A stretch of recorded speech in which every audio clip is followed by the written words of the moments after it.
Welcome po muli sa Philippine Weather Trivia. Again, para po sa mga bago sa channel na to, ako nga po muli si Alvin Pura, isang meteorologist at ang inyong weather tito. Kasalukuyan niyang nanalalasa o humahagupit itong bagyong Julian dito po sa malaking bahagi ng extreme northern Luzon. Base dito sa ating satellite image at ayon din sa pinakahuling ulat ng Pag-asa, ang bagyong Julian po ay nandito sa area ng Balintang Islands, dyan po sa may area ng Kalayaan, Cagayan. Nandito po yan sa ibabang bahagi ng Batanes. Dahil po dyan, kasalukuyan pong nakakaranas ng masungit na panahon, malalakas na bugso ng hangin na may kasama pong malalakas o halos walang tigil na pag-ulan o yung tinatawag nating torrential rains. Ito pong malaking bahagi ng extreme northern Luzon. Magpapatuloy po yan habang tumatawid itong bagyong Julian dito po sa general area na ito. Patuloy din po ang paglakas ng bagyong Julian ayon sa pinakahuling ulat ng Pag-asa. Ito po ay may lakas na hangin na umabot sa 175 km per hour malapit sa kanyang gitna at kung minsan may mga pagbugso po yung umabot sa halos 215 km per hour.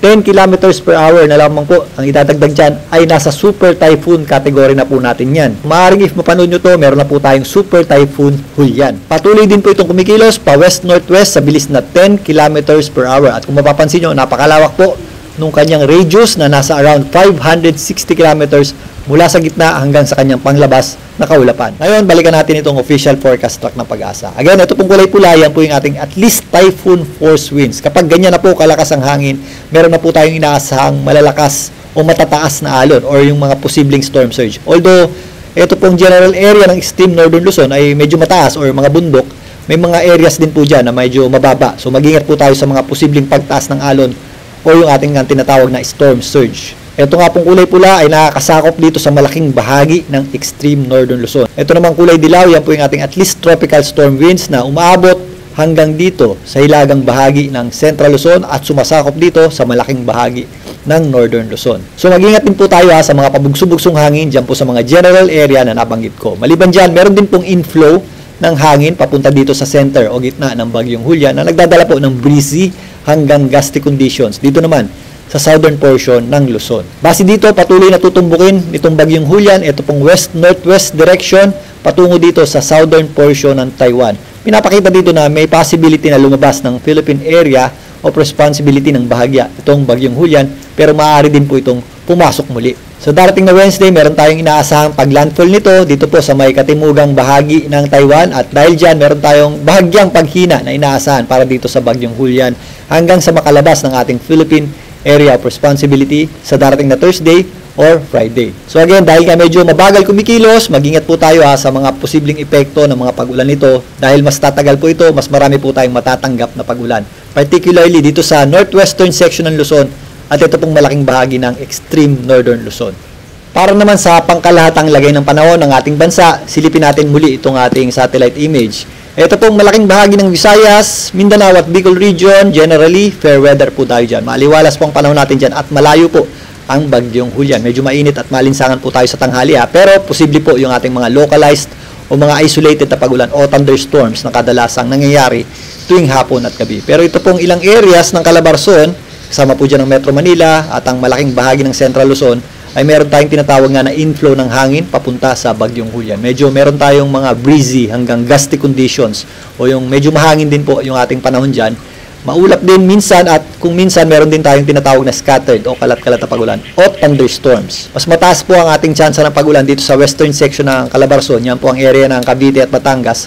Maging dito sa western section ng Central Luzon. Yan naman po ang general area ng Pampanga, Zambales, kasama po dyan ang Bataan. Samantalang yung bulto ng ating malalakas na pag-ulan, dulot ng panglabas na kaulapan nitong bagyong Julian ay nandito po sa northwestern section ng Luzon. Kasama po dyan ang Ilocos region, kasama na rin po dyan ang area ng La Union at Pangasinan. Maging dito sa kabundukan ng Cordillera. May mga nagko-comment po bakit daw po ang lakas ng mga pag-ulan sa Baguio or sa mga kabundukan. Usually kapag nasa higher elevation tayo or nasa bundok tayo, enhanced po ang hangin at ang mga pag-ulan dahil doon sa tinatawag nating orographic lift. Kapag tumatama po yung hangin sa bundok, nagkakaroon po yan ng sudden rise. So, mas madali pong makabuo ng mga kaulapan. At yung pagtama rin po niya sa bundok, nagkakaroon din po yan ng pagtaas o pag-increase ng speed. So, maliban sa direct effect nitong bagyong Julian, may mga epekto rin po ang mga kabundukan para sa pagdagdag ng pagulan at paglakas ng hangin. Kaya mag-ingat po tayo lalong-lalo na po dito sa mga kabundukan ng Northern Luzon, kasama po dyan ng Cordillera, Kalinga, Ifugao, Abra, Apayao, maging dito sa Mountain Province. Kasama na nga po dyan ang Baguio City. Dahil din sa mga kabundukan, nababawasan din yung ating mga pagulan dito sa eastern section ng Northern Luzon. Napifilter niya po yung moisture. Magiging maula pa rin po ang panahon natin dito sa malaking area ng Cagayan. Kasama po dyan ng Aurora, Isabela, maging dito sa area ng Quirino. Although meron din po mga pabugso-bugsong hangin dyan, comparatively less po yung ating mga pagulan kumpara nga dito sa mga areas na nasa northwestern section ng Luzon.